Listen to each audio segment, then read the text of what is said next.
May kanin pa tayo. Oh, makakabalik pa, may kanin pa, may ulam pa. Ang tumatak sa akin po sa kanya yung pagtulong Yung pagtulong ng walang kapalit na yung kusang loob. Yun yung mas nakakaantig sa akin. Hindi mo kailangan maging mayaman para tumulong. Nasa puso yun. Ako si Benji Abad. Ako nagtatag ng karinderya ni Mang Urot na nagpapakain ng mga homeless saka mga street children in and around the West Triangle. Naglalakad ako along Quezon Avenue. May nakita akong dalawang bata kumakain ng manok, katabi niya yung basurahan. So naisip ko na yung manok na kinakain nila galing sa basurahan, yun, medyo nagalit ako. Tapos nag-isip ako kung anong paraan na magagawa ko para mabawasan yung ganun. Niisip ko na kung karinderya ni Mang Benji, parang hindi maganda yung dating, walang dating. So na-recall ko na meron akong Facebook account na ang pangalan, Mang Urot. So yun ang ginamit ko. Kako karinderya ni Mang Urot, magandang pakinggan, KMU. Tinatag ko yung karinderya ni Mang Urot, May 5, 2012. Nung una, nag-iikot ako. Ang ginagawa ko, nagdadala ako ng pagkain sa kotse. Tapos pag-iikot ako, pinupuntahan ko yung mga natutulog na homeless sa bangketa. Binibigyan ko. Ang problema, minsan natutulog sila, nagugulat, akala nila huhulihin sila. So doon na rin ako nag-decide na magtayo na lang ng isang mesa every weekend dito malapit sa amin. Nung first 4 months, halos parang walang volunteer. Parang ako lang tsaka family ko.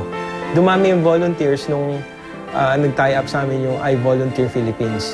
So ngayon, pag may mga naghahanap ng volunteer opportunities sa internet, lumalabas yung I Volunteer, automatically makikita na nila doon yung karinderya ni Mang Urot.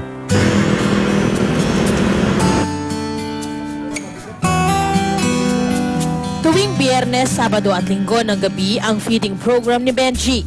Kinagawa ito sa harap ng isang bangko sa kanto ng Examiner Street at Quezon Avenue.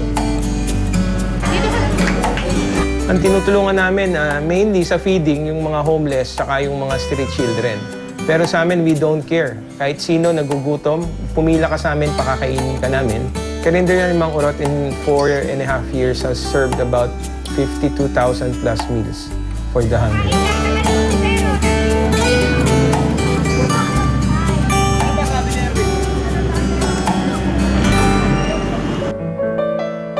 Sa loob ng mahigit 4 na taon, ni minsan ay hindi raw nang hingi ng donasyon si Benji para sa kanyang karinderya.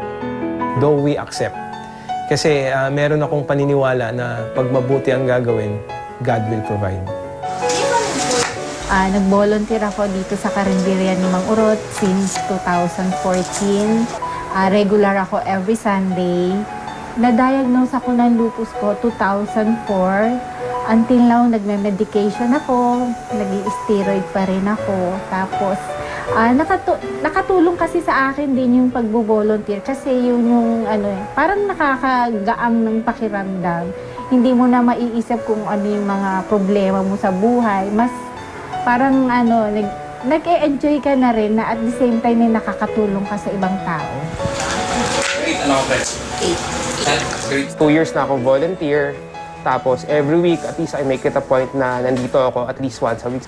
Tinutulungan ko si Kuya Benji sa mga bata. Tsaka minsan pag wala siya, so ako yung nag-guide din sa ibang mga volunteers. Diba? Nakita ko na may opportunity to help. At saka hindi naman natatapos yun sa nakita mo lang yung tao na naghihirap tapos naawa ka lang. So, kailangan may gawin ka, diba? Kasi yun naman yung tinuturo lagi sa simbahan. Yun yung tinuturo sa atin ni God na firm na tao si Kuya Benji. Disiplinado, hingit sa lahat, matulungin si Kuya Benji, tsaka God-fearing si Kuya Benji. Been a volunteer for 3 years na sa karinderya ni Mang Urot. Makikita mo talaga yung sincerity in what to do, yung passion niya in helping people. Yung talagang very selfless. Bukod sa volunteers, katulong ni Benji sa feeding program ang kanyang asawa na si Janet at anak na si Bridget. Giving is a reward itself Kaya, okay lang. In the long run naman bumabalik. Ngayon nga parang sobra-sobra pa It's really fulfilling kasi marami kang nakikitang sumasaya, marami kang namubusog, marami kang natutulungan. The pledge niya is kahit hanggang mamatay na siya, tutuloy-tuloy pa rin niya ang pagtulong. Proud po ako sa tatay ko dahil tatag siya ng gantong feeding program na yun nga, open to all, basta gutom ka, basta isa siyang magandang gawain. Pag once you do good, you continue to do good and spread that spirit among others. Ang mga napapakain ng libre sa karinderya ni Mang Urot, walang pagsidla ng tuwa. Matagal na po ako sa lansangan. Tapos, doon, 4 na taon na po ako nagkikain dito kay Mang Urot. Malaking tipid po sa akin yung makakain dito kasi sa araw sa harap ng buhay. Tapos minsan nag-umorla po ako ng mga plastic, tapos binibenta ko. Bago ako napunta dito kay Sir Urot, po ako ng alakal, nanghingi po ng mga pagkain sa bahay-bahay. Hanggang nalaman ko po na meron pong ganito dito po sa Quezon Ave. Ayun, sumasama-sama na po ako sa kaibigan ko po. Bira-bira lang po makakita ng ganong tao. Na ganon kalambot po yung puso. Sobrang bait po niya. Bukod sa linggo-linggong pagpapakain ng libre, nakapagbigay na rin si Benji ng mga tsinelas, school supplies at iba pang gamit sa mahigit 17 public schools sa buong bansa. Ang taong gutom, nag-iisip ng hindi maganda. So pag busog siya, hindi na siya mag-iisip ng ganon.